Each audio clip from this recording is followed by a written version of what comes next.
Okay, we're going to take a good look at your swimming. Now, of course, we've got all the information you need on a great stroke in the Library of Success. Lots of videos, have a look at them. I'm saying the same things over and over again. So what I'm going to do is just make some key points that we're going to aim for. Then I'll be looking at your stroke and the vision of you and seeing where we're falling short or not. The first thing we're looking for is an early catch. So the hand goes into the water here and we're catching straight away. Catching the water. So you've got to pop that elbow a little bit, activate your back and pull it through, right? Catching the water straight away. Your hand, your fingertips need to point down to the ground as soon as possible. Not arrow through and all the way out there and let them fall down and then turn it. From the top, about 10 centimeters under, grab that water and pull it back. Now, when I was young, we used to do like a snaking thing from in front of your shoulder over to the other hip and back around like a big S. No, now we go straight.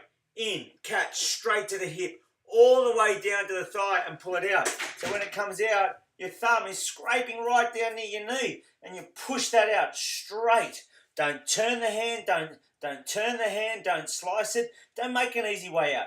Don't let go of your catch. So you get your catch here, early, boom, all the way, all the way, all the way, all the way, and then all the way out, boom, past the leg there. That's the way to do it. Now that was a bit ungraceful, but don't worry, got the point across. Okay, so you've grabbed the water and you've got to pull it back. Now sometimes we let our elbow lead the way, and now look at that, look at the water, it's escaping up here, it's escaping from the hand. Oh, we're not going anywhere. You're going to waste time, energy, everything. It's crazy. Don't do it. So what we're going to do, catch the water, hold the water, and your elbow has to be above your wrist. So if we're swimming along here, we've caught the water. Look where my elbow is to catch the water. It's above the wrist. You've got to keep that position, elbow above the wrist. Hold it, hold it, hold it, and then push. Don't let the elbow, this is what it looks like when the elbow collapses. Boom. Look at the water, escaping out, escaping out. No. Hold it and pull all the way. Same here. God, I've got to get taller. Hang on. Let's put it down here. When it goes past and coming out, look at that. If you release your elbow, oh, water's escaping it, but I can get the hand out easier. Or I turn the hand. Oh, water's escaping, but I get the hand out. No, here, push, boom. Like you're throwing a stone straight at your foot. Boom, push that water. You've got to feel it go past your toes. Try and breathe both sides. It keeps you balanced in the water. You breathe when the opposite hand goes into the water. So when the wrist breaks, it gets to the wrist, you're catching the water there, that's when you take your breath, boom, and pull it through. Use your core strength and your glutes. So have your belly button in, your glutes activated, so you're not over-rotating all the time. You want to stay nice and level. You only need one eye out of the water to breathe, so not too much. A lot of people are turning around looking up at the sky. It's too much. Shoulders go down, hips go down, then your legs kicking out to keep you balanced, and you look like an octopus. No good. Keep kicking throughout, it gives you balance. When you kick, you don't break the water, so you're not like boom, boom, boom out the top of the water. It's furious, and the water's going everywhere, but you're not. You're not going anywhere. All you want is your feet just to the top of the water, making it boil from the glutes and the hips rather than from the knees, right? Ankles are relaxed and toes are pointing towards each other. So now we'll take a look at your stroke.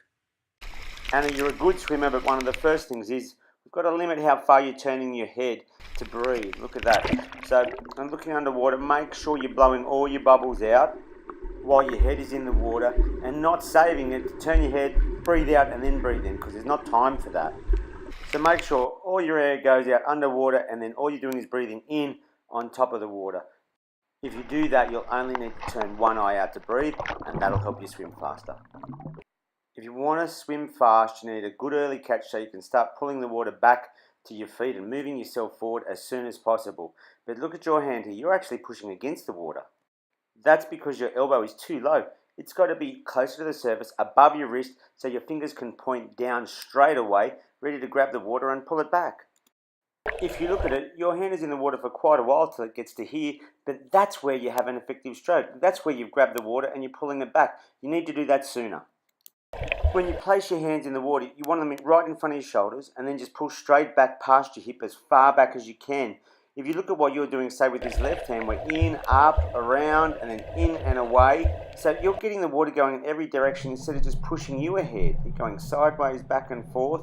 And with all this hand movement, you're also rotating too far and going in too deep And so you're bending your leg to make the adjustment to keep you stable in the water, and that's actually pulling you backwards. So we've really got to change that. I've been showing everyone these diagrams. These are great swimmers, and this is their level of rotation. The maximum is 35%. Sometimes you're at maybe 60 or 70, and have a look at this. Their fingers are pointing straight down from early on in their stroke. You've got to do that if you want to improve your speed. From above the water, you can see your feet break sometimes, and that's because you're rotating too far. Those legs are bent, that's why they're breaking. And your head's right up. Now have a look at this. Look where your hands are going in. Not in front of your shoulders like they should be, but right across your head. So there's a lot of work to do for them to get back straight.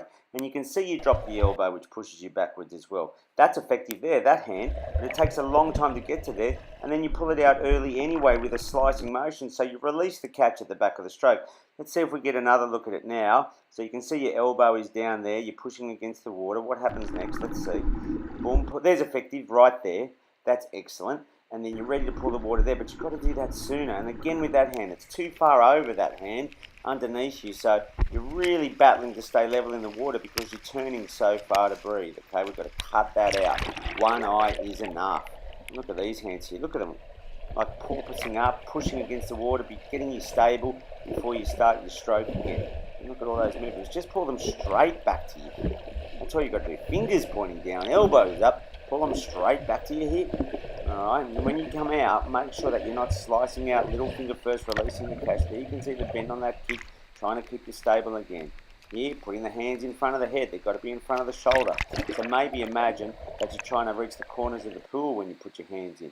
And sometimes your head is going too deep because your hands go in very deep. Okay, now that is just going to throw everything out as well and make those feet go up to the top like a seesaw. They'll be kicking there, getting you nowhere. So you can see with your hands there, too far in front of your face. You want to change that, put them in front of the shoulders, and the elbows have got to be above the wrists. Fingers pointing down, that's what we want.